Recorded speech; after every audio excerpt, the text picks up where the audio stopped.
कहते हैं कि घर का खाना सबसे सुरक्षित खाना होता है, लेकिन क्या हो अगर उसी खाने में छुपा हो कोई काला राज। एक ऐसी भाभी जो प्यार से खाना खिलाती थी, लेकिन हर निवाले के साथ करती थी तंत्र और मंत्र।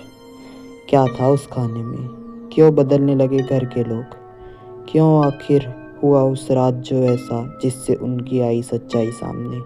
ये जानने के लिए वीडियो के एंड तक बने रहना पड़ेगा। Do like, share and subscribe our channel for more interesting videos. जानने के लिए वीडियो के एंड तक बने रहिए। गांव का घर, शाम का समय। राहुल अपनी बूढ़ी माँ से बोला, मम्मी, भाभी आ गई क्या? इतनी देर हो गई, भूख बहुत जोर से लग रही है। अगर आज भाभी के हाथ के खाना का मिल जाए ना तो दिल खुशी हो जाएगा, क्योंकि भाभी के जो हाथ में स्वाद है वो स्वाद कहीं नहीं है। तभी उसकी बूढ़ी माँ बोलती है, हाँ बेटा, बड़ी संस्कारी है, सबको अपने हाथ से खाना खिलाती है। इतनी संस्कारी बहू इस जमाने में ढूंढना बहुत मुश्किल है। खैर, हमें तो ये सुख प्राप्त हुआ, बहुत अच्छी बात है। सब लोग उससे बहुत खुश थे। तभी भाभी मुस्कुराते हुए बोलती है, आज सबको मैं ही खाना खिलाऊंगी, लेकिन स्पेशल वाला।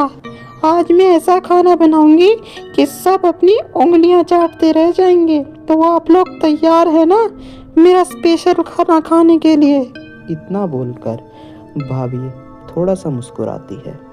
तभी राहुल मन ही मन बुदबुदाता है, अरे ये भाभी इतना बोलकर मुस्कान थोड़ी अजीब सी दिख रही है। कुछ ना कुछ तो गड़बड़ है इस मुस्कान के पीछे, पक्का। खैर, कैसे तैसे कर रात का डिनर तैयार हो जाता है। राहुल के पापा भोजन का एक निवाला मुंह में डालते हुए कहते हैं, आज का खाना तो बहुत ज़्यादा अलग लग रहा है। इतना स्वादिष्ट, बहुत ज़्यादा स्वादिष्ट है ये तो। ऐसा खाना तो नसीब से प्राप्त होता है। तभी भाई बोलता है, हाँ, स्वाद तो अच्छा है खाने का बहुत ज़्यादा, पर कुछ अजीब भी नहीं लग रहा आप लोगों को? कुछ टेस्ट में अलग सी वाइब नहीं आ रही?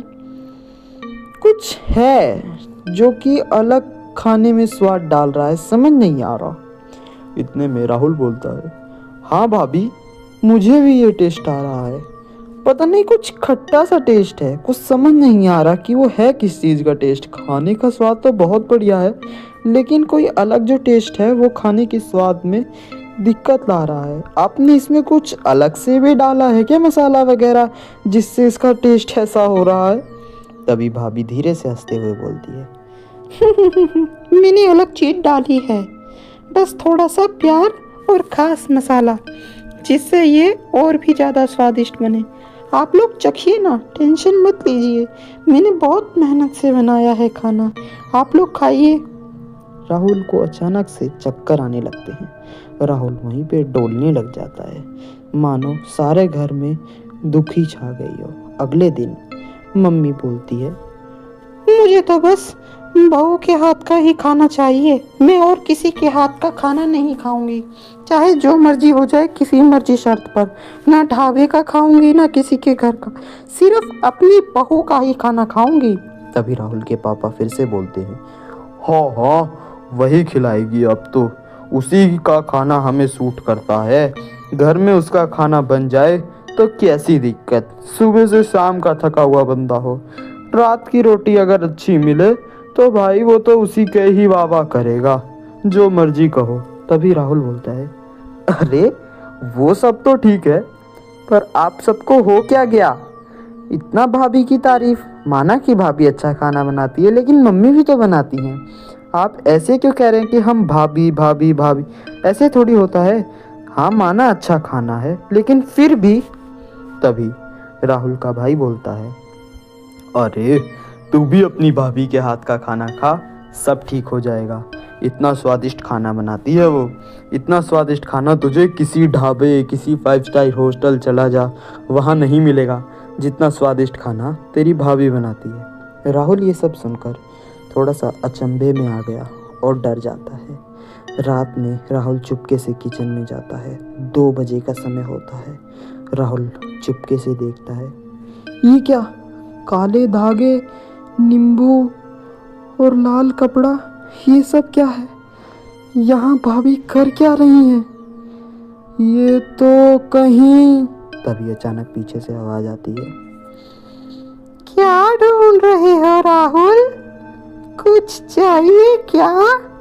मैं मदद कर दूं ढूंढने में, या कुछ बना दूं खाने के लिए?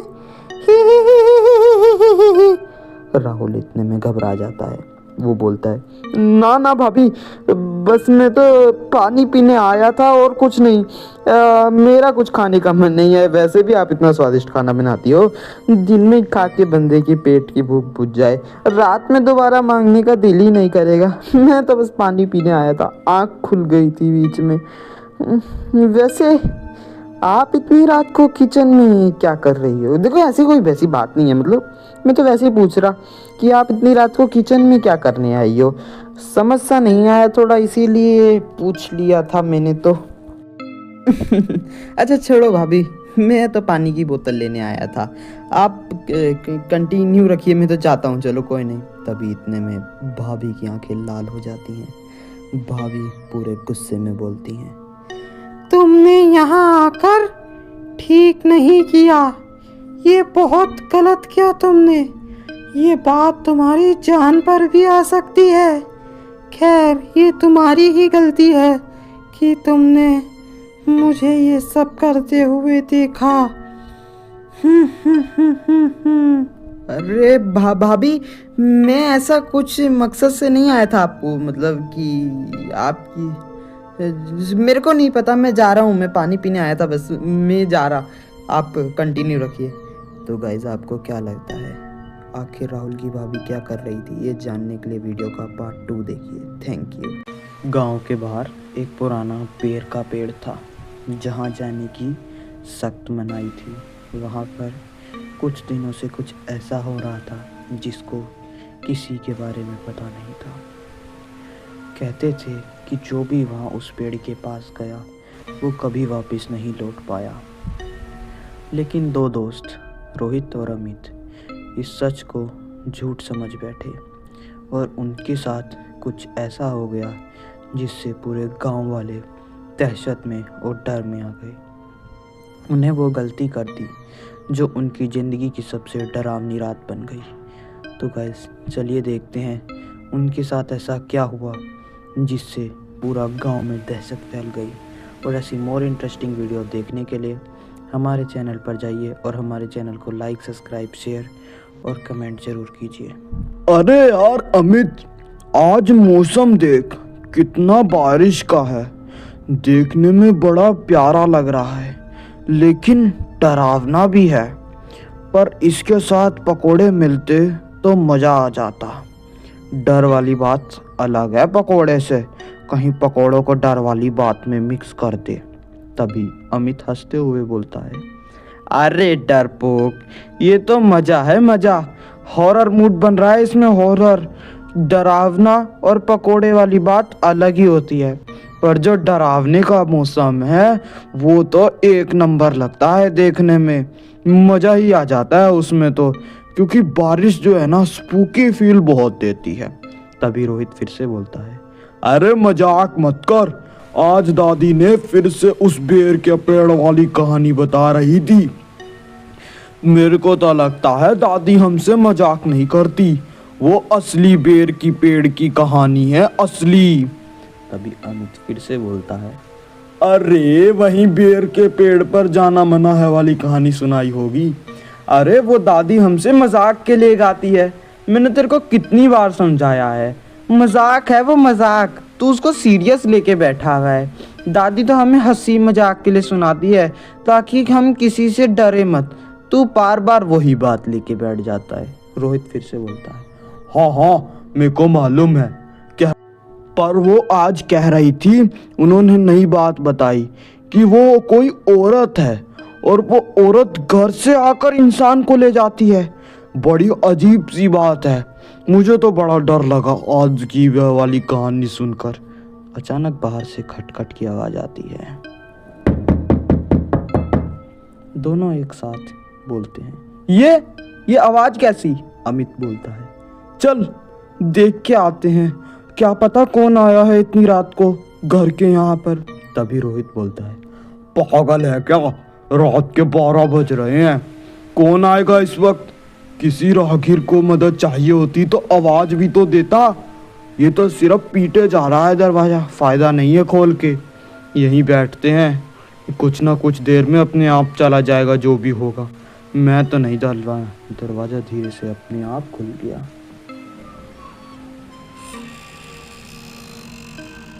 अमित डरते हुए बोला। ये खुद ब खुद कैसे खुल गया? हम तो यहीं बैठे हुए हैं, ये कैसे खुला? तभी रोहित बोलता है। मैं तो तेरे साथ बैठा हूँ, देख मैंने तो कोई मजाक भी नहीं किया, मैंने तो हाथ तक नहीं लगाया उसे, वो कैसे खुल गया?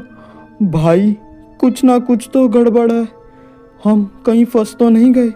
बाहर अंधेरे में एक परछाई दिखती है। परछाई बोलती है। पेड़ के पेड़ पे आओ, जल्दी जल्दी। रोहित बोलता है। अमित ये कैसी आवाज है?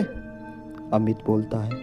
यार लगता है हमें बाहर नहीं जाना चाहिए, हमें घर के अंदर ही रहना चाहिए, और कोई खटपट हो, कोई फायदा नहीं है बाहर जाके। लेकिन अचानक दोनों के पैर से जैसे कोई ताकत आ गई हो और दोनों खुद ब खुद चलने लगे हो। पूरा अंधेरा हो गया था कमरे में। रोहित बोला। मेरे पैर अपने आप चल रहे हैं, अरे बचा। तभी अमित बोलता है। हाँ मेरे भी, पता नहीं क्या हो रहा है, ये कुछ समझ नहीं आ रहा मुझे, तो एकदम खींचा सा जा रहा हूँ अपने आप, वो कहीं बाहर की साइड। अरे भाई कुछ तो कर, पकड़ मुझे, मैं कैसे बचूंगा, मैं पता नहीं कहाँ चला जा रहा हूँ। तो गाइस आपको क्या लग रहा था? वो दोनों में पैरों में ऐसी कौन सी शक्ति थी जिससे वह खिंच के चले जा रहे थे? हवा तेज चल रही थी, अजीब आवाजें आ रही थी। रोहित बोलता है। ये वही पेड़ है जहाँ दादी से आने ने मना किया था, हम देख पता नहीं कैसे खुद ब खुद खींचकर यहाँ चले आए। ये क्या हुआ हमारे साथ, पता क्यों नहीं चला हमें कि हम यहाँ पे आ रहे हैं? कुछ समझ नहीं आ रहा भाई, ये हुआ क्या है? तभी अमित डरते हुए बोलता है। यार ये जगह बहुत डरावनी है, दादी ने जैसा बताया सा उससे तो कई ज्यादा गुना डरावनी है। एक तो पहली बार देखी है ना, पता भी नहीं है। अचानक पेड़ से एक औरत दिखती है और वह हंसती हुई आवाज में बोलती है। क्यों आए हो? जब मना था यहाँ आना, जान प्यारी नहीं है। तभी दोनों। हाँ चुड़ैल, ये यहाँ, भाई कितना डर लग रहा है इसे देखकर। औरत बोलती है। जो भी यहाँ आता है वो कभी वापस नहीं जाता। रोहित बोलता है। हमें तो माफ कर दो, हमें तो पता भी नहीं था हम यहाँ आए कैसे, हमें तो पता ही नहीं लगा कुछ, हम यहाँ से जा रहे हैं, हम तुम्हारा राज किसी को नहीं बताएंगे। तभी अमित हकलाते हुए बोलता है। हम कभी नहीं आएंगे यहाँ पर, कसम से, जैसा इसने कहा वैसा ही है, हमें पता ही नहीं चला कि हम यहाँ आए कैसे, और हमें यहाँ पर कोई शक्ति खींच कर लाई, हमारे पैरों में कोई शक्ति थी। औरत जोर से हंसती है। वो शक्ति मैंने ही छोड़ी थी, अब बहुत देर हो चुकी है। अचानक दोनों को लगता है कि वो फिर से घर में अपने हैं। अमित बोलता है। देख रोहित, हम अपने घर में वापस आ गए। रोहित बोलता है। हाँ पर वो हुआ क्या, शायद वो सब सपना था। तभी दोनों अपना हाथ देखते हैं तो दोनों के हाथ पर मिट्टी और खून दिखाई देता है। तो गाइस आपको क्या लगता है, क्या वो दोनों एक सपना देख रहे थे या हकीकत? ये जानने के लिए आपको वीडियो का पार्ट 2 देखना पड़ेगा। Do like, share and subscribe our channel for more videos. रात का अंधेरा, सुनसान जंगल और अचानक बिरयानी की खुशबू, पूरा माहौल एकदम डरावना। रोहित, भाई इतनी टेस्टी खुशबू, चल देखते हैं। चिंटू, मुझे तो गड़बड़ लग रही है। दरवाजा अपने आप खुल जाता है। चुड़ैल भयानक हंसी में। आ गए मेरी बिरयानी पार्टी में। जो भी इस खुशबू का पीछे गया है वो कभी वापस नहीं आया। रात का समय, हवा सरसराती हुई चल रही थी। दो दोस्त रोहित और चिंटू गांव के पुराने वाले रास्ते से जा रहे थे। उन दोनों ने सिर्फ इतना सुना था कि इस रास्ते से रात में जाना मना है, लेकिन उनकी कुछ ऐसी मजबूरी थी जिससे उन्हें इस रास्ते से जाना ही पड़ा। तभी रोहित बोलता है, अरे यार, ये जंगल में कैसी खुशबू आ रही है। ऐसा लग रहा है कोई दमदार बिरयानी बना रहा है। बिरयानी, इतनी सॉलिड खुशबू तो आज तक नहीं सूंघी। तभी चिंटू नाक फुलाते हुए बोलता है, अब कौन बनाएगा जंगल में बिरयानी? तेरी नाक खराब है क्या? अचानक एक पुराना टूटा हुआ घर दिखता है। खिड़की से सचमुच बिरयानी की जोरदार खुशबू आ रही थी। दोनों दोस्त उस खुशबू को सूंघते हुए उसी की तरफ खींचे चले जा रहे थे। तभी रोहित फिर से बोलता है, चल अंदर चलते हैं और देखते हैं। मुफ्त की बिरयानी का मौका नहीं छोड़ूंगा, क्योंकि इतनी टेस्टी बिरयानी की खुशबू छोड़ने लायक नहीं है। वो दोनों अंदर बढ़ते हैं और कमरे में एक बड़ी कढ़ाई थी और सामने एक औरत बूढ़ी कुछ पका रही थी। उसके नाखून बहुत लंबे थे। औरत पीछे को मुड़ी और बोली, आ ही गए। मैंने तुम दोनों का इंतजार किया था। बिरयानी तैयार है। आओ आओ, बिरयानी चखो। चिंटू डरते हुए बोलता है, अरे माता जी, मतलब आप हमें पहले से ही जानती थी कि हम इस रास्ते से आ रहे हैं? पर हम आपको नहीं जानते, तो आप हमें कैसे जानती है कि हम इस रास्ते से आ रहे थे? आप हो कौन? आपका नाम क्या है? तभी चुड़ैल दबी हुई आवाज में बोलती है, अरे मैं हूँ, मैं बिरयानी वाली चुड़ैल। जो भी मेरी बिरयानी सूंघ लेता है वो पार्टी में शामिल हो जाता है। ही। रोहित बोलता है, अरे पार्टी मतलब खाना फ्री है? फिर तो मैं खाऊंगा जरूर, क्योंकि ऐसी फ्री की बिरयानी कहीं कहीं ही मिलती है। हम पार्टी एंजॉय करेंगे पूरी। तभी चुड़ैल फिर से बोलती है, हाँ हाँ, लेकिन खाने के बाद तुम दोनों मेरे डांस पार्टनर बनोगे हमेशा के लिए, जो किसी किसी को ही मिलता है मौका। चुड़ैल ने दोनों के सामने प्लेट रखी। प्लेट से भाप निकल रही थी, लेकिन भाप में खोपड़ी दिखाई दे रही थी। तभी पूरे कमरे में अंधेरा गुप हो जाता है और सारे खिड़की दरवाजे खुद ब खुद बंद हो जाते हैं। आवाज आती है, बचाओ, हमें बिरयानी खाने आए थे। तभी दूसरी आवाज आती है, खुशबू ने धोखा दिया, बिरयानी नहीं कुछ और ही है। तीसरी आवाज, भागो, चुड़ैल मत खिलाओ। चिंटू का दिल जोर से धड़कने लगा। चिंटू, भाई, इतना डर देख के तो हल्का होने वाला हूँ मैं डर से। अब तो बहुत डर लग रहा है मुझे। तेरे चक्कर में मैं आ गया। सीधा अच्छा भला जा रहा था रास्ते से। चुड़ैल अचानक हवा में उड़ने लगी। उसके दांत बड़े, आंखें खून जैसी लाल। चुड़ैल बोली, खाना नहीं खा रहे, मैंने इतनी मेहनत से बनाया है, अब तो खाना ही पड़ेगा। उसने अपने लंबे नाखूनों से उसके सामने प्लेट रख दी, दोनों की तरफ। रोहित बोला, हम जिम डाइट पे हैं। तभी चिंटू बोला, हो, हम रात को सिर्फ हवा खाते हैं, हवा। चुड़ैल गुस्से में चिल्लाई, क्या? तो आज हवा नहीं, मेरी बिरयानी खाओ। और जिसने मेरी बिरयानी खाने से मना किया वो जिंदगी को नहीं झूल पाया, खानी तो पड़ेगी। दरवाजे पर जंजीर थी, लेकिन रोहित ने बगल वाली खिड़की पर लात मारी और दोनों खिड़की से बांधकर बाहर निकले। दोनों बहुत तेजी से भागे। दोनों के कुछ समझ नहीं आ रहा था, पूरे डरे हुए थे। माहौल एकदम डरावना बन चुका था।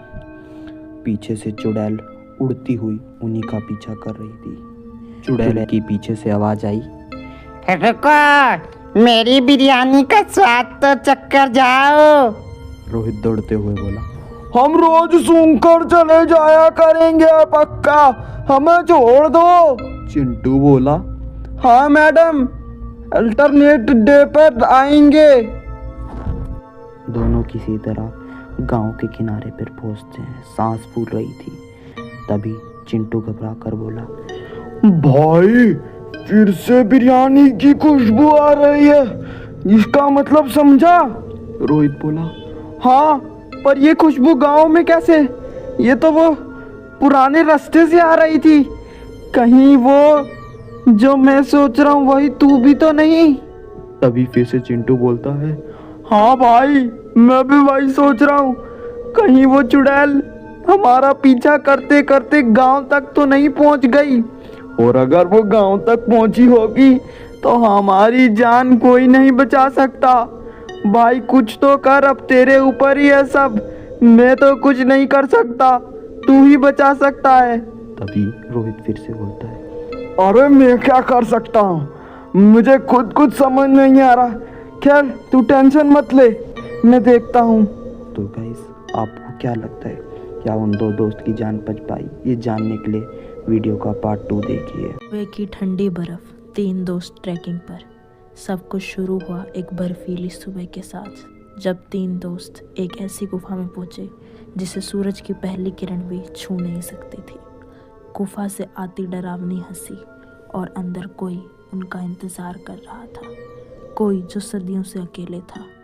चुड़ैल का प्रकट होना, नीली आग, बर्फीला तूफान, वो थी बर्फीली गुफा की चुड़ैल जो हर मेहमान को हमेशा के लिए बर्फ में बदल देती। ये जानने के लिए आपको वीडियो को एंड तक देखना होगा। तो गाइस, कहाँ थी आखिर वो चुड़ैल की गुफा? कौन से बर्फीले राजों में दफन थी वो गुफा? जानने के लिए बने रहिए। सुबह सुबह की ठंडी बर्फ, 3 दोस्त ट्रैकिंग पर। सब कुछ शुरू हुआ एक बर्फीली सुबह से, जब 3 दोस्त एक ऐसी गुफा तक पहुंचे जिसे सूरज की पहली किरण भी नहीं छू सकती थी। वह गुफा बहुत भयानक थी देखने में। तो गाइस, आपको क्या लगता है, वह 3 दोस्त उस गुफा से बचकर बाहर निकल पाए या उन्होंने अपना दम वहीं तोड़ दिया? ये जानने के लिए आपको वीडियो के एंड तक पढ़ना पड़ेगा। Do like, share and subscribe our channel for more videos. सुबह के 7 बजे थे। बर्फ़ पर हल्की धूप पड़ रही थी। ठंडी हवा चेहरे पर चुभ रही थी, लेकिन वातावरण बहुत खूबसूरत था। रवि, 24 साल का लड़का, बोला, अरे वाह, सुबह सुबह ट्रैकिंग का असली मजा तो यही है, लेकिन बहुत ज़्यादा ठंड है यहाँ पर, हद से ज़्यादा। कुल्फी जमा देने वाली ठंड है यहाँ तो। कोई इंसान यहाँ पर अगर बिना स्वेटर वगैरह के आया तो वो तो यहीं जम जाएगा। इतनी ठंड मैंने पहली बार देखी। तभी मीत, 21 साल की लड़की, रवि की दोस्त, बोलती है, मुझे तो लग रहा है किसी ने मेरे कानों में आइस डाल दी हो। यहाँ पर बहुत ज़्यादा ठंड है यार। रवि, जितनी तू बता रहा था ट्रैकिंग पे आने से पहले, उससे तो कई ज़्यादा ठंड है यहाँ पर। तू तो हमें झूठ बोल कर लेके आया।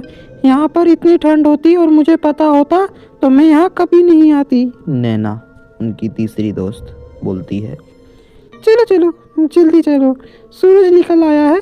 इससे पहले ठंडी हवा हमें फ्रिज में रख दे, हम चलते हैं ट्रैकिंग पर। थोड़ा धूप का सहारा भी रहेगा और हम अपनी ट्रैकिंग भी जारी रख सकते हैं। चलो चलो, बातों में टाइम वेस्ट मत करो। वैसे भी रवि की बातें तो मजाकिया बातें ही होती हैं। पहाड़ों के बीच अचानक एक अजीब आवाज गूंजती है। तीनों रुक जाते हैं। रवि अरे, बोलता है, सुबह सुबह कौन हंस रहा है, वो भी इतनी बर्फ में? इतनी ठंड में कोई कैसे हंस सकता है? मुझे तो बहुत डर लग रहा है। मीत बोलती है, कहीं कोई भालू तो नहीं जो हमारे आसपास हो और वो ऐसे हमें देखकर दहाड़ रहा हो? मुझे तो भालू का डर लग रहा है। तुम्हें पता है ना, भालू इंसान को कच्चा खा जाती है। यार, मैं तो यहाँ देखकर डर रही हूँ। यहाँ से हमें चलना चाहिए, यहाँ हमें रुकना नहीं चाहिए। नैना बोलती है, भालू नहीं, ये हंसी इंसानी है पर थोड़ी सी डरावनी भी है। ये देखने में किसी चुड़ैल या आत्मा की लग रही है, सुनने में तो मेरे को तो सही नहीं लग रहा। मीत सही कह रही है, हमें यहाँ से जल्द जाना चाहिए। अगर हम यहाँ ज़्यादा देर रुके तो हमारी जान को खतरा है। सुबह की रोशनी एक बड़ी काली गुफा दूर दिखाई देती है। उसके मुंह पर बर्फ से लटकती हुई नुकीली बर्फ की तलवार चमक रही थी। मीत बोली, अरे सुनो दोस्तों, देखो ये गुफा पहले नहीं दिखी थी जब हम यहाँ पर घूम रहे थे और यहाँ का जायजा ले रहे थे। ये अब जाकर दिखी है ना नैना? हाँ मीत, ये तो अब दिखी, बड़ी देरों बाद दिखी। शायद सूरज की रोशनी ने इसे उजागर कर दिया हो। वैसे पहले तो नहीं थी ये यहाँ पर शायद हमारे को भूल लग रही हो, हमने ही ना ध्यान दिया हो इसकी तरफ हंसी मजाक में। रवि बोला, अरे अंदर चलते हैं ना, अंदर चल के देखते हैं इस गुफा में है क्या पता पुराने राजा महाराजाओं की तरह इसमें भी कोई खजाना पड़ा हो। फिर तो मज़ा ही आ जाएगा, हम लोग अमीर बन जाएंगे और अंदर जाकर तो टूर और ट्रैवल भी बहुत अच्छा लगेगा। मज़ा आ जाएगा, मस्त वीडियो निकालेंगे, फिर शहर चलकर अपने शहर के दोस्तों को दिखाकर जलाएंगे। तभी अंदर से आवाज़ आती है, आजा, सुबह का नाश्ता तैयार है। तीनों एक दूसरे की शक्ल देखने लगते हैं। मीत बोलती है, सुबह का नाश्ता? गुफा में मैगी बनेगी क्या चुड़ैल? कैसी बातें हो रही हैं यहाँ? नैना बोलती है, चुप कर, हर जगह मजाक करने लग जाती है। कोई हमें बुला रहा है, शायद किसी को अंदर हमारी हेल्प चाहिए। चलो अंदर चलकर देखते हैं, क्या पता कोई हमारी हेल्प के लिए हमें बुला रहा हो या कोई अंदर फंसा हुआ हो जो यहाँ से बाहर ना निकल पा रहा हो। चलो अंदर चलते हैं। गुफा में प्रवेश करते हैं। तीनों देखते हैं अंदर अजीब सी नीली आग जल रही है और दीवारों पर बर्फ जैसे चेहरे हैं। पूरा माहौल बहुत देखने में डरावना था। तीनों दोस्त उसको देखकर बिल्कुल डर चुके थे। तीनों दोस्त एक दूसरे की शक्ल की तरफ देख रहे थे। अचानक हवा में तूफान उड़ता है और उसमें से बर्फीली चुड़ैल प्रकट होती है। तीनों देखकर डरते हैं। चुड़ैल ठंडी हंसी के साथ बोलती है, सुप्रभात, बिन बुलाए मेहमानों, सुबह यहाँ कैसे आए? रवि बोला, हम वो ट्रैकिंग का रास्ता भटक गए, हमें प्लीज जाने दो। हम ये तुम्हारा राज किसी को नहीं बताएंगे, तुम्हारा ये राज ही रहेगा, पर हमें प्लीज छोड़ दो, हमें यहाँ से जाने दो। रवि तो उसको देखकर पूरा डर चुका था। चुड़ैल बोली, अच्छा, सुबह मेहमान मिल जाए और वो भी बोलने वाले, मजा आ गया। और अब तुम कह रहे हो मैं तुम्हें आसानी से जाने दूं?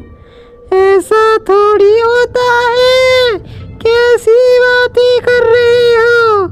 मीत डर कर बोलती है, हम तीन को देखकर इतना खुश क्यों हो रही हो आप? हमसे क्या चाहती हो? कहीं तुम हमारी जान के ऊपर तो नहीं बनाई? हमारी जान बख्श दो, हम तुम्हारा राज किसी को नहीं बताएंगे, कसम से किसी को नहीं बताएंगे। प्लीज हमें जाने दो, यहाँ से जाने दो।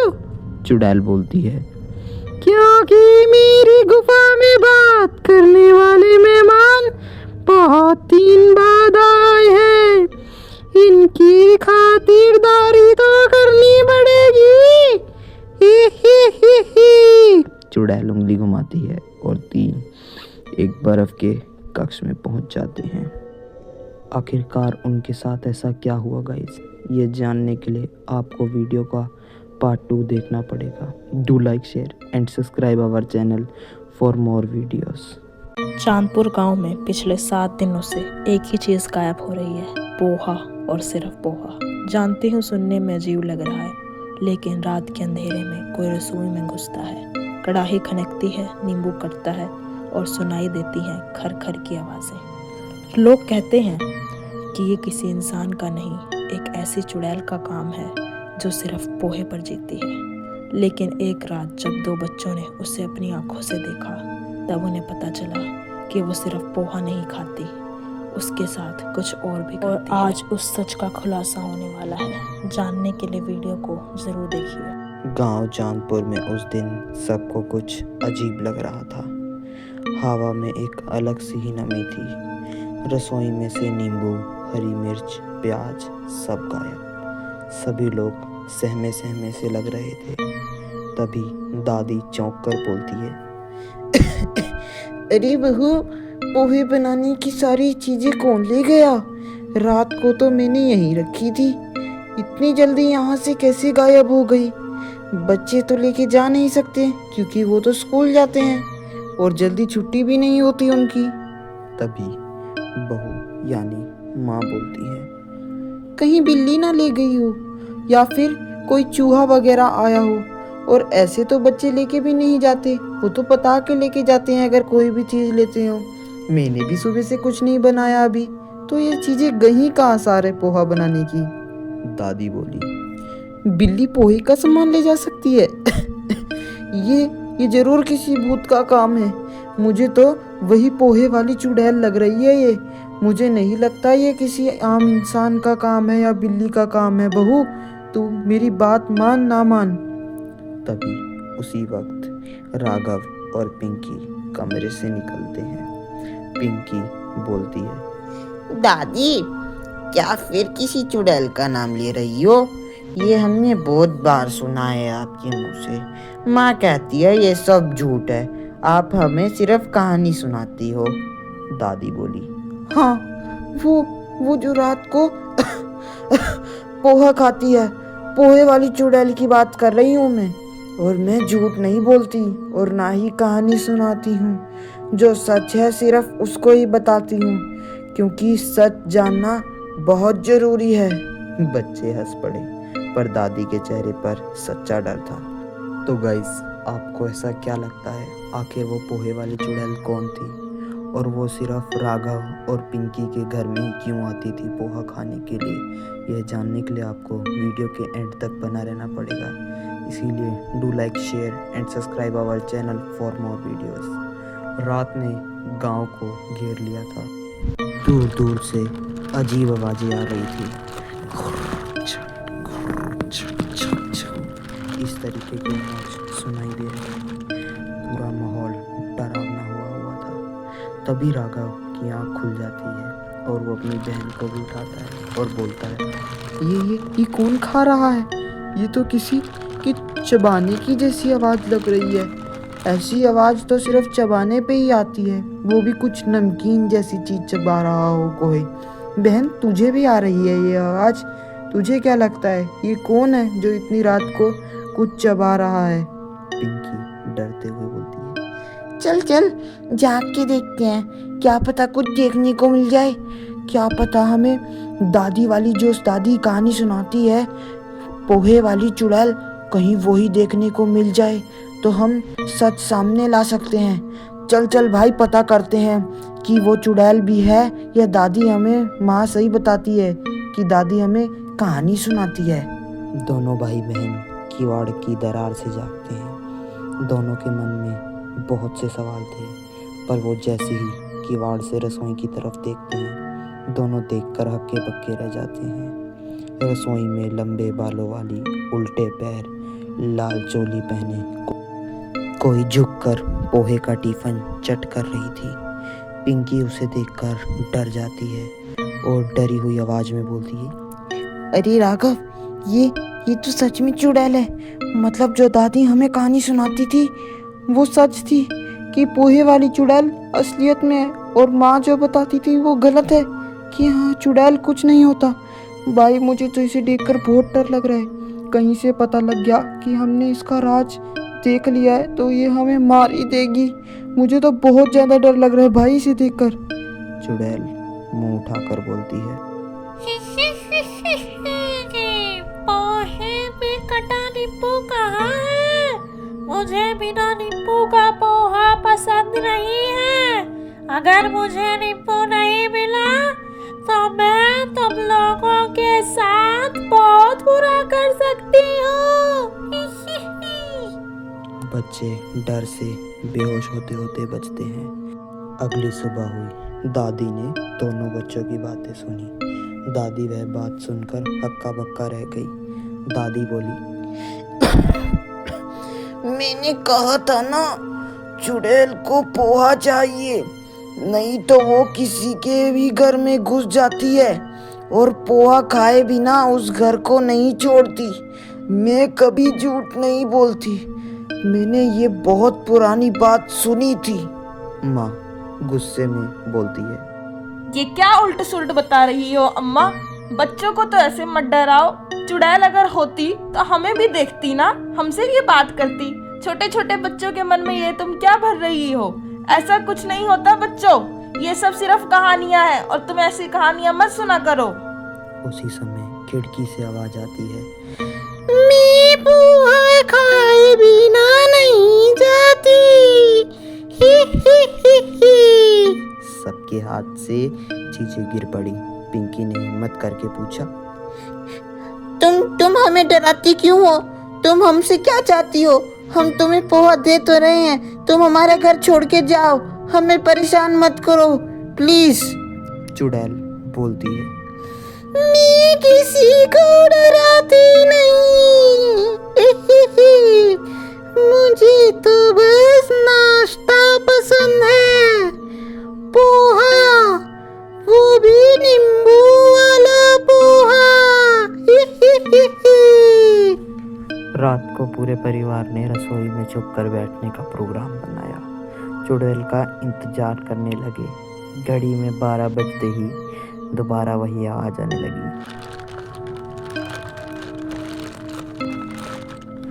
चुड़ैल फिर आई और बोली, आज मुझे तेज भूख लगी है, जल्दी से पोहा निकालो, बहुत सारा पोहा। आज तो पोहा का नाश्ता करूंगी, नींबू वाले पोहा का। राहुल कांपते हुए बोला, हमारा पोहा तो शाम को ही खत्म हो गया था, दादी ने खाया था आखिरी बार। अब पोहा नहीं है घर में, सारा पोहा खत्म हो गया, हमें माफ कर दो, अब हम पोहा नहीं दे सकते तुमको। चुड़ैल गुस्से में बोली, क्या? फिर मैं नाश्ता किसका करूंगी? अगर पोहा नहीं है तो मैं पोहा खाए बिना नहीं जाती, तुम लोगों को मालूम है ना। तो गाइस आखिर क्या हुआ उस घर के साथ, ये जानने के लिए वीडियो का पार्ट 2 देखिए। आधी रात का समय था। गांव चुलबुलपुर। इस गांव में कुछ ऐसा हो रहा था जिससे यह गांव में पूरी सनसनी मची हुई थी। हवा में अजीब सी बदबू थी, सड़क बिल्कुल खाली थी। लग रहा था जैसे वह गांव वालों ने छोड़ दिया हो। राकेश 24 साल का लड़का अपने दोस्त के साथ घर जा रहा था। उनके घर जाते समय वह गांव अक्सर पड़ता था। उनकी छुट्टी रात में देर से होती थी। राकेश बाइक रोककर बोला, यार ये जीपीएस तो कह रहा है कि यही शॉर्टकट है, लेकिन ये रास्ता इतना अंधेरा क्यों है? यहाँ से तो जाया भी नहीं जा सकता, बाइक भी नहीं चलेगी इतने अंधेरे में तो। और इतने अंधेरे में अगर बाइक खराब वगैरह हो गई तो दिक्कत ही दिक्कत आ जाएगी। खैर, उसका दोस्त वीरू हकलाते हुए बोला, भाई कोई शॉर्टकट इतनी भयानक जगह से थोड़ी जाता है, चल वापस चलते हैं यार, लंबे रूट से ही चले जाएंगे पर जान से तो बचेंगे। इस रूट पर अगर किसी चोर उचक्के ने पकड़ लिया तो समझ ले टाटा बाय बाय हो जाएगा और बच भी नहीं पाएंगे। ये जगह सही नहीं है, यहाँ से नहीं चलेंगे हम लोग, कहीं और से चलेंगे। तभी सड़क के किनारे काले कपड़ों में एक बूढ़ा अचानक बोला, शॉर्टकट चाहिए? इसी रास्ते से जाओ, सीधा नीचे उतरो, वहाँ असली मंजिल है। दोनों एक दूसरे का मुंह देखने लगे। दोनों बाइक धीरे धीरे पगड़ी से नीचे उतारी और पेड़ों के काले कपड़े लटके हुए थे। हवा में कहराने जैसी आवाज़ थी, एक अलग ही, जिससे लोग भी डर जाएं। राकेश फुसफुसाया, वीरू ये आवाज़ कैसी है? लग रहा है यहाँ पर ज़रूर न किसी आत्मा का वास है। वीरू भी डर रखा था। उसे कुछ समझ नहीं आ रहा था, पर खैर वो राकेश की बात सुनते सुनते उसके पीछे पीछे जा रहा था। वीरू कांपते हुए बोला, मुझे क्या पता, मैं तो तेरे पीछे पीछे खुद आ रहा हूँ, मेरे को तो पहले ही मैंने कह दिया था ये जगह सही नहीं है। अचानक पेड़ के ऊपर से पीछे से किसी टोटी हुई औरत की आवाज़ आई, रखो, जाओ महात्मा, वापस चले जाओ, वरना वापस नहीं आ पाओगे। दोनों के रोंगटे खड़े हो गए। अचानक उन्हें एक पुराने पत्थर पे लिखा हुआ दिखा, जिस पर खून से लिखा था, नरक मार्ग 2 किलोमीटर आगे है, सीधा जाओ। राकेश बोला, ये किसी ने ना मजाक में लिखा होगा, कोई नरक का मार्ग कोई नाम का रास्ता या फिर कोई गांव थोड़ी है, ये किसी ने जरूर शरारती तत्व ने लिखा है, जहाँ तक है ना। वीरू डर कर बोलेगा, कौन मजाक में नरक मार्ग लिखता है, पागल है क्या, छोटा बच्चा भी नहीं लिखता ये, और खून से कैसे लिखेगा, चल किसी ने लिख भी दिया तो कैसे लिखेगा खून से। दोनों ये देखकर पूरे डर जाते हैं, उन्हें कुछ समझ नहीं आ रहा होता कि वे क्या करेंगे। फिर वह देखते हैं कि राकेश अचानक घबरा कर रुकता है और बोलता है, वीरू तूने देखा, सामने जो ये पत्थर था उस पर यही लिखा हुआ है बार बार। वीरू ने ध्यान से देखा, हाँ लेकिन ये लाल रंग के क्या है, ये पेंट लग रहा है या कुछ और, समझ तो आ नहीं रहा, मेरे को तो यहाँ पे बिल्कुल सही नहीं लग रहा। भाई अभी भी हम ज़्यादा आगे नहीं आए, हम वापस जा सकते हैं तू चाहे तो, मेरे को तो वैसे भी ये जगह बिल्कुल सही लग रही। और वो बूढ़ा देखा था, पता नहीं कहाँ से आ गया था, मेरे तो कुछ समझ नहीं आ रहा। दोनों ने कुछ कदम आगे बढ़ाए। राकेश हाथ झटकते हुए बोला, ये पेंट नहीं है, गाढ़ा चिपचिपा खून जैसा लग रहा है, जैसे अभी अभी किसी को मारा हो और उसके खून से ब्रश लेकर लिखा हो। ये जगह मेरे को भी अब सही नहीं लग रही वीरू भाई, मुझे तो लग रहा है यहाँ से निकलना पड़ेगा जल्दी से जल्दी। चल रुक, मैं देखता हूँ कुछ ना कुछ। वीरू कांपते हुए बोला, क्या एक मिनट क्या खून, कोई साइन बोर्ड पे खून से क्यों लिखेगा भला, वो भी इतनी रात में, और यहाँ पर ताज़ा खून कैसे लिखा जा सकता है। भाई मैं तेरे को पहले ही बता रहा था, अपने को यहाँ नहीं आना चाहिए था, ये जगह बहुत डेंजरस है। पत्थर पर फिर से लिखा हुआ आया, नरक का मार्ग 2 किलोमीटर आगे। राकेश घबरा कर बोला, वीरू ये जगह ठीक नहीं लग रही, वापस चलते हैं, चल जल्दी से बाइक मोड़ता हूँ मैं और अभी यहीं से वापस निकलते हैं। शॉर्टकट गया ऐसी तैसी में, अपने को पहले बचने हैं, किसे मतलब है, भाड़ में गया शॉर्टकट। वीरू ने बोला, मैं तो पहले ही कह रहा था, लेकिन तू शॉर्टकट के चक्कर में। तभी अचानक पीछे से सूखी खड़खड़ाती आवाज़ आई, वापस जाना चाहते हो? बूढ़ा दांत नोचते हुए हंसा, मैं पीछे नहीं आया तुम्हारे, तुम बस आगे आ गए हो। वीरू डर कर बोला, क्या मतलब, हम तो बस कुछ कदम ही आगे चले हैं और तुम हमारा पीछा क्यों कर रहे हो, कौन हो तुम, हमसे क्या चाहते हो, चोर उचक्के तो नहीं हो ना, और हमारा पीछा करना बंद करो, जहाँ जाने जाओ, हमारे पीछे पीछे मत आओ। तभी बूढ़ा धीरे धीरे उसके पास आकर बोला, इस रास्ते पर समय पूरी दूरी और मौत किसी भी गिनती में नहीं होती बेटा, मुझे बेशक चोर समझ रहे हो, लेकिन जो आगे है वो तुम्हारी जिंदगी का चोर है। वीरू कांपती आवाज में बोलता है, उसका मतलब कोई क्या यहाँ पर मर भी चुका है, तभी यहाँ पर खून बोर्ड का साइन है ना, तुम्हें कुछ ना कुछ तो पता है, कहीं वो औरत या आदमी तुमने तो नहीं मारा, झूठ तो नहीं बोल रहे ना, सच बताओ हमें यहाँ का रहस्य क्या है। बूढ़ा बहुत डरावना था देखने में, वह मुस्कुराया और बोला, यहाँ मरना नहीं पड़ता, रास्ता कूद का जाता है, बहुत आसानी से मृत्यु प्राप्त हो जाती है, और आज तुम दोनों को भी हो जाएगी। राकेश अकलाते हुए बोलता है, वीरू अभी अभी हमने जिससे बात किया वो इंसान था भी या कुछ और, मुझे तो नहीं लग रहा वो इंसान था। भाई वो कहाँ गायब हो गया इतनी जल्दी, ऐसे कोई इंसान गायब थोड़ी हो सकता है, ज़्यादा से ज़्यादा तेज भाग सकता है, पर इतनी जल्दी तो वो भागा भी नहीं, दिखा भी नहीं। वीरू का बस एक शब्द बोला, भाग भाग यहाँ से, यहाँ पे सही नहीं है, कुछ सही नहीं हो रहा है यहाँ पर अगर हम रुके अब ज़्यादा देर तो हम जान से हाथ खो बैठेंगे।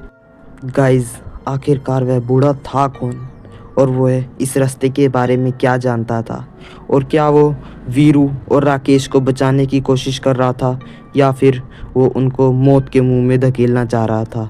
और वीरू और राकेश ये बात क्यों नहीं समझ पा रहे थे उसकी, ये जानने के लिए आपको वीडियो का पार्ट 2 देखना पड़ेगा।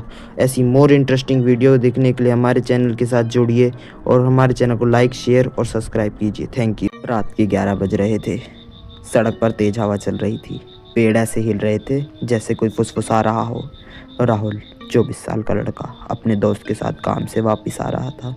डरते हुए बोला, यार ये जगह बहुत अजीब लग रही है, चलो वापस चलते हैं, यहाँ रुकना ठीक नहीं, मुझे ये जगह बिल्कुल सही नहीं लग रही। अमित उसका दोस्त हंसते हुए बोलता है अरे डरपोक, देख सामने ढाबा है, ढाबा, और क्या ही तो खुशबू आ रही है, लगता है चिकन स्प्रिंग रोल मिल रहा है।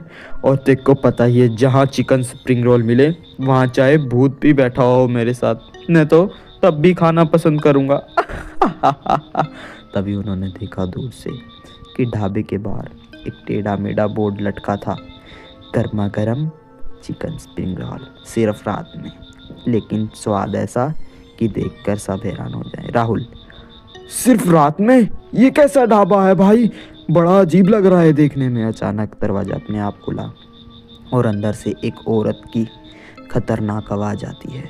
वो औरत देखने में भूतिया थी, ऐसा लग रहा हो जैसे उसमें खून ही ना हो, आंखें लाल, सफ़ेद साड़ी, बाल भी सफ़ेद, और देखने में ऐसा प्रतीत हो रहा था जैसे मरी हुई हो और कभी जिंदा नहीं हुई हो वापस। दोनों देखकर थोड़ा डर जाते हैं, लेकिन पास जाकर वो बोलती है, आओ, भूखे हो ना, कुछ खा लो, पेट भर जाएगा तुम्हारा, फिर जाना आगे के रास्ते पर, क्योंकि जो यहाँ से जाता है वो तुम्हारा कहने का मतलब क्या है? वो क्या? पूरी बात बोलो, तुम कौन हो? मुझे तो तुम्हें देखकर डर लग रहा है। तभी चुड़ैल बोलती है, डरने की जरूरत नहीं है, मैं तो बस चिकन स्प्रिंग रोल बेचती हूँ, बहुत स्वादिष्ट और गर्मा गर्म, चख कर देखो। अंदर बूढ़ी औरत खड़ी थी, आंखें लाल, बाल बिखरे हुए, देखने में सही में एकदम डरावनी लग रही थी। अमित लालच में आकर, हाँ हाँ आंटी, हम जरूर चखेंगे, चलिए अंदर, हम भी देखते हैं कैसे बनाती हैं आप स्प्रिंग रोल, सिर्फ 2 ही प्लेट। राहुल धीरे से बोला, भाई कुछ तो गड़बड़ है, ये औरत ठीक नहीं लग रही मुझे, हमें यहाँ से वापसी चलना चाहिए। औरत हंसती है, डर क्यों रहे हो? सबको पहले ऐसे ही लगता है बेटा, एकदम सही सोचा तुमने। खैर आओ अंदर, देखो कैसे है स्प्रिंग रोल, खाकर गर्मा गर्म है, ताजी औरत नीचे ताजी। चलने जाती है और खन खन बर्तनों की आवाज़ हो रही होती है और एक अलग सी ही गंध आ रही होती है। राहुल को थोड़ा शक था, इसीलिए वह औरत उसके पीछे पीछे गया। उसे खैर ऐसा नहीं करना चाहिए था, पर वह फिर भी गया और देखा उसने कि एक टेबल पर कटा हुआ हाथ पड़ा हुआ है, खून टपक रहा था उससे, देखने में एकदम भूतिया, और ऐसा लग रहा था जैसे मानो अभी अभी ये किया हो। किसी को कुछ समझ नहीं आ रहा था, राहुल तो बेहोश होने वाला था। तभी उस चुड़ैल ने पीछे मुड़कर देख लिया और बोला, आओ, यही तो है मेरे खास चिकन स्प्रिंग रोल, बढ़िया लगते हैं ना देखने में, मुझे मालूम है तुम्हें भी पसंद आ रही है, आओ आओ, डरो मत। राहुल उसे देखकर बिल्कुल समझ नहीं पा रहा था, क्योंकि वो अब चुड़ैल के बेस में आ चुकी थी और राहुल पूरा डर चुका था। उसे कुछ समझ नहीं आ रहा था कि वो क्या करे, उसे अब सिर्फ सीख रही थी तो सामने मौत। तभी चुड़ैल हंसते हुए बोलती है, ये चिकन नहीं, इंसानों का मांस है, जो यहाँ आता है वही वो स्प्रिंग रोल बन जाता है। ही, डर गए ना मेरी बात सुनकर? मुझे मालूम था, क्योंकि हर कोई डर जाता है ये सुनकर। तुम डरो मत, तुम्हारा भी यही हाल होगा। अमित घबराकर बोलता है, अरे तू पागल है, तू हमें जाने दे, हम जा रहे हैं यहाँ से। दरवाजा अपने आप बंद हो जाता है, खिड़कियाँ टूट जाती हैं। चुड़ैल हंसते हुए बोलती है, जब कोई नहीं जाता तब मैं आती हूँ, तुम दोनों मेरे अगले स्प्रिंग रोल हो। अभी राहुल बोलता है, भाग अमित, जल्दी भाग यहाँ से, ये जगह सही नहीं है। दोनों दौड़ते हैं। अमित, बचाओ, कोई है, बचाओ। दोनों के पीछे चुड़ैल लग जाती है हवा में उड़ती हुई। चुड़ैल बोलती है, कोई नहीं आएगा तुम्हें बचाने, ये मेरी दुनिया है, यहाँ मेरा राज चलता है बेवकूफ। अचानक लाइट चली जाती है और सन्नाटा हो जाता है। फिर सुनाई देता है कि तेल में कुछ तलने की आवाज़ आ रही है, छुन छुन, और चुड़ैल की आवाज़ आती है, आज का स्पेशल तो ताज़ा स्प्रिंग रोल। इसी तरह दो दोस्त दोबारा अगले दिन उसी रोड से जा रहे होते हैं। वो दोनों फिर से भूखे होते हैं। दोनों एक दूसरे से बात करते हुए जा रहे होते हैं कि कुछ खाने में मिल जाए तो मज़ा ही आ जाएगा। पर क्या लगता है गाइस, वो भी उसी का शिकार हो जाएंगे? ये जानने के लिए वीडियो के एंड तक बने रहिए। वो उसका एक दोस्त बोलता, अरे इतनी रात को ये ढाबा, चलो भैया स्प्रिंग रोल खाते हैं, आज तो मजा ही आ जाएगा।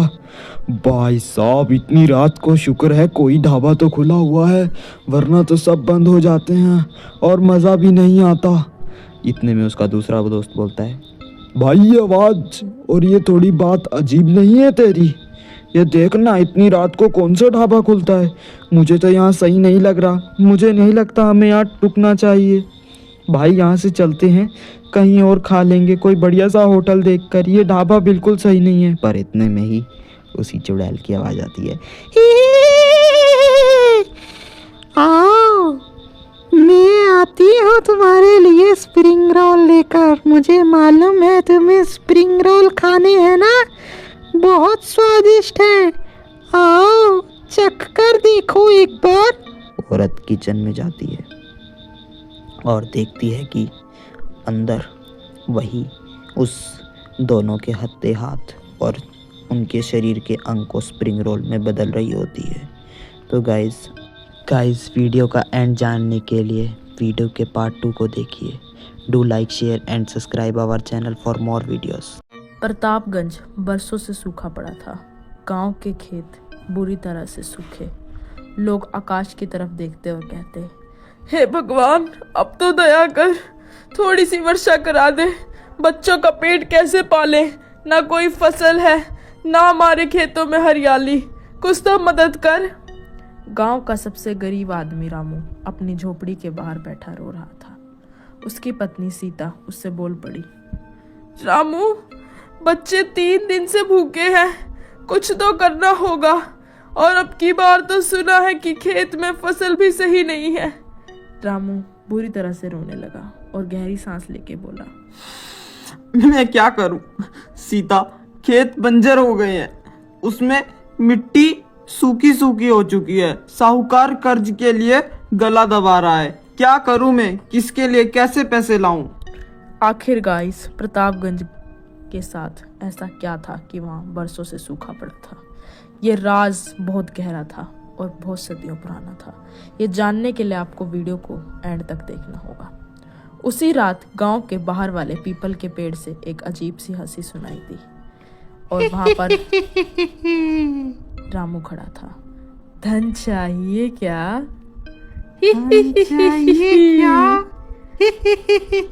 रामू ने डरते हुए इधर उधर देखा और बोला, कौन है जो मुझे धन दे रहा है?